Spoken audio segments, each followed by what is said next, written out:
Hi, good morning.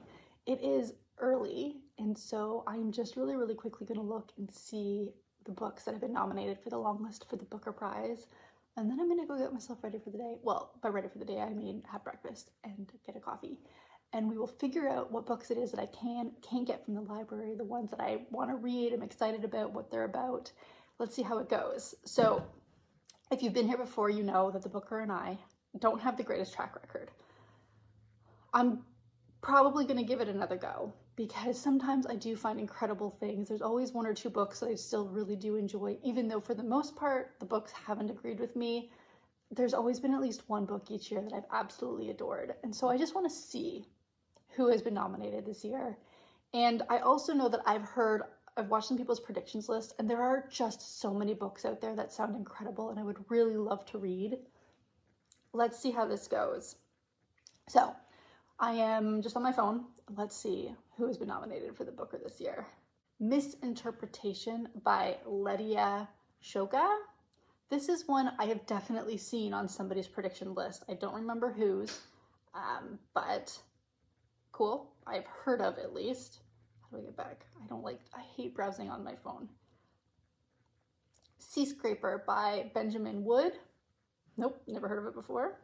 Flesh by David Saleh. That is quite the title. It's kind of like hum. There's something a little unsettling about that title, and flesh as a title. Definitely a little unsettling. Oh, Endling by Maria Riva. I heard of this, and did I put this on hold at my library already, actually? I feel like there was something really interesting about this book, so I'm kind of excited to see this one. The Land in Winter by Andrew Miller. I don't know that I've heard of that one before. The Rest of Our Lives by Ben Markowitz. Kind of a fun cover though, I like that. Was this auditioned by Katie Kitamura? So I have actually auditioned by Katie Kitamura. I have tried reading before and I DNF'd it simply because I wasn't really in the mood for it, but I will give this one a second shot because I've heard really good things about it.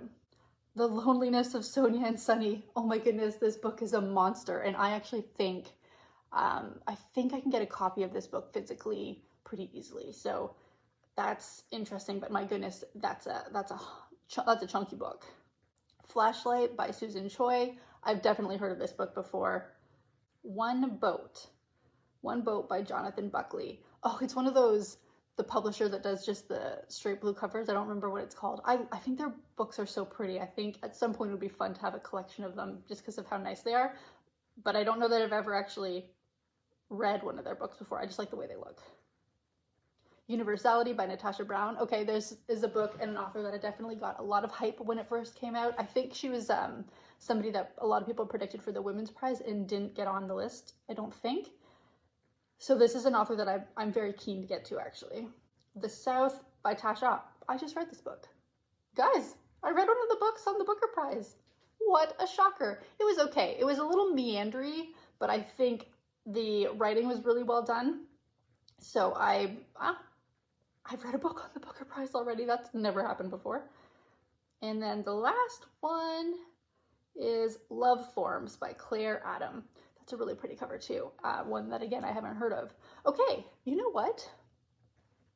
I am cautiously optimistic about this list because I have definitely heard of some of these books, and some of them are ones that were already on my radar to possibly check out. Okay, we'll see how this goes. I am going to go check out my library, see which ones I can and can't get, and I will be back when I have a coffee and I'm ready to talk to you more about it.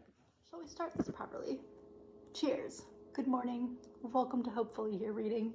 I am Hope, and I'm super stoked to be here because I have now done a little bit of research into the Booker Prize books. And you know what? Like I said, cautiously optimistic, but there are a couple of books on here that sound really good. And so we are going to go through them. I'm going to go through and in terms of my interest in the list. And then I will also let you know if my library was able to come in clutch, because that's obviously how I'm going to depend on being able to read this list. I don't know how many of these I'm actually going to be able to get to. We will see as the weeks play out.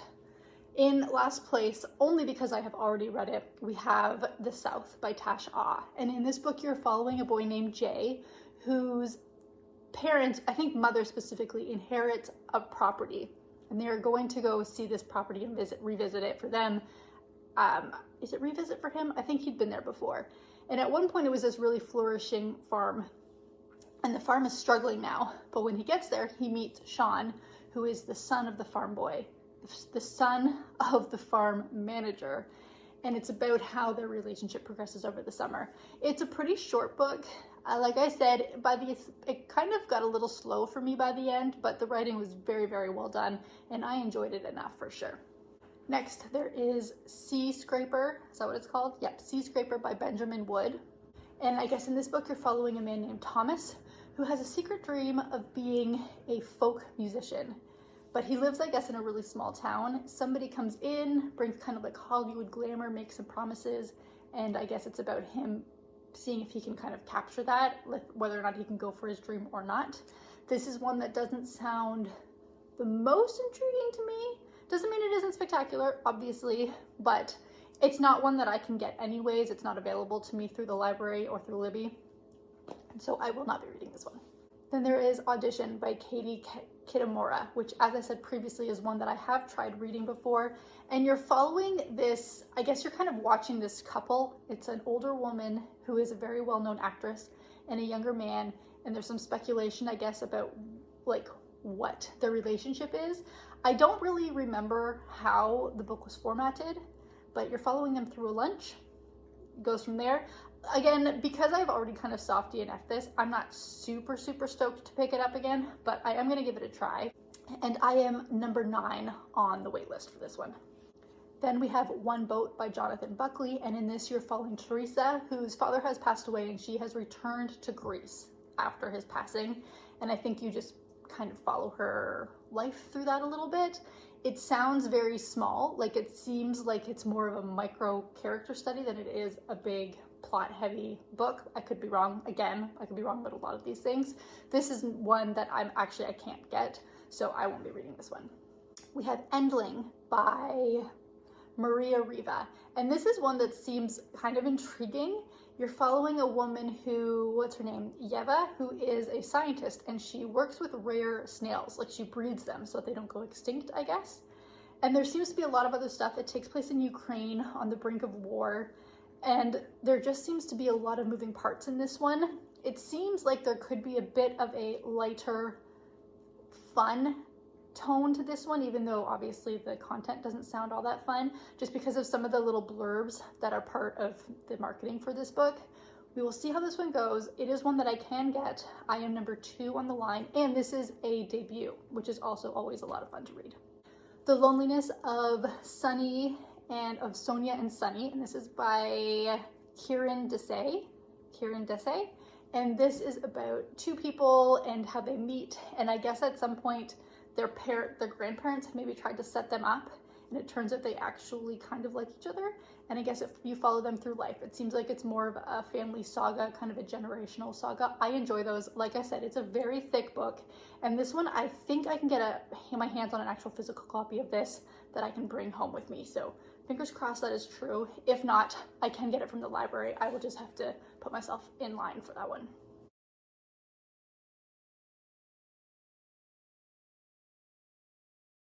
Okay, let's talk about Love Forms by Claire Adam.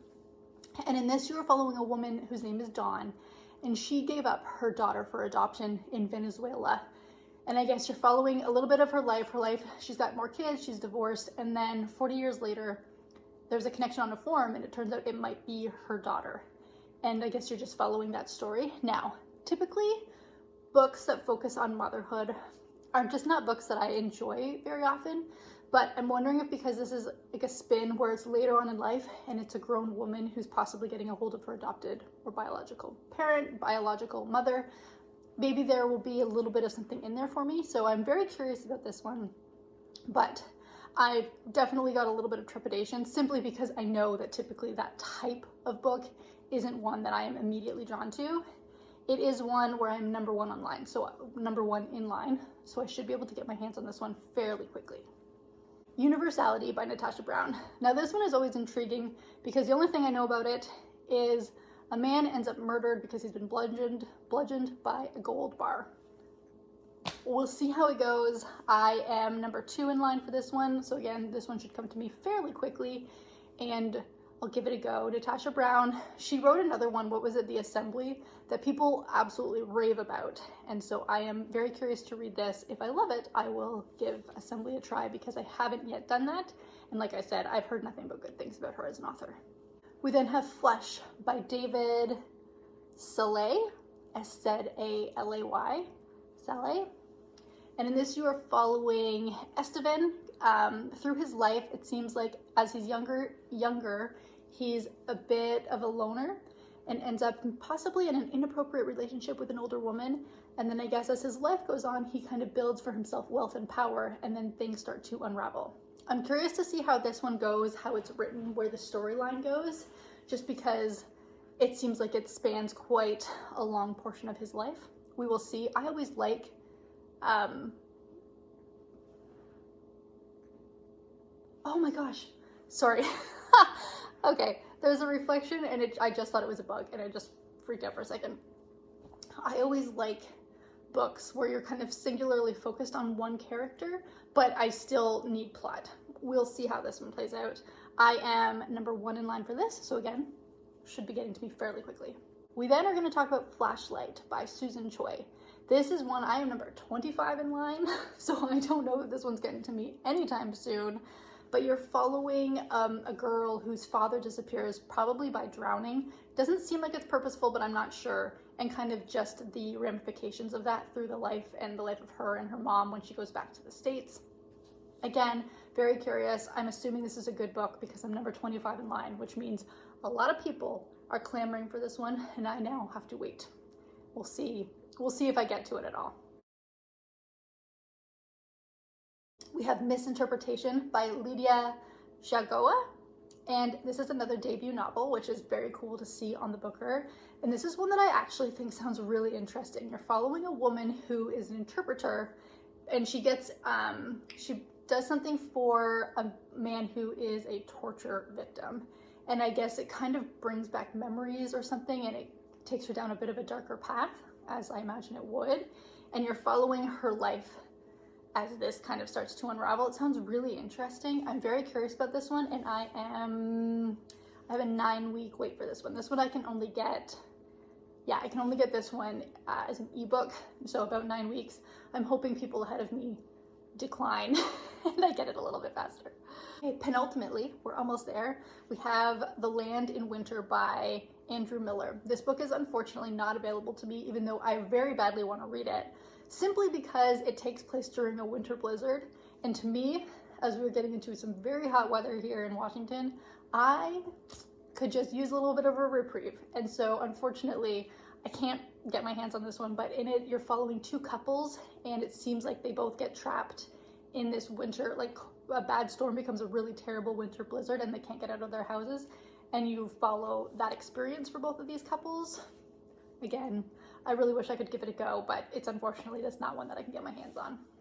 And then finally, number 1, the one that I think sounds most intriguing, but again, I cannot get my hands on it, it's not available to me at the library, is The Rest of Our Lives by Ben Markovitz. And this is a road trip. There's a man who I guess his wife cheated on him, and he said when his child turns 18, he was going to leave her. And I guess that time has come. It's a road trip. It seems, honestly, it's about like marriage and aging, but it seems very All Fours to me by Julie, I don't remember who wrote it. But All Fours. We all know what that book was. It's kind of got those vibes, and while I didn't love All Fours, this one kind of just has a bit of a different spin on it, obviously because it's a man who seems like possibly he's walking away from his marriage. We'll see how that one plays out. If anybody has read it, let me know if you liked it, because again, it's just not one that I can get my hands on. That is the Booker Prize for 2025. We will see how it goes. I am going to read them as they come in and hopefully enjoy a few. There are some that I'm more intrigued by than others, but I think because I have already read one of the books on the list and I can't get a hold of some of them, it's not such a daunting list because I can only read, I've got 1, 2, 3.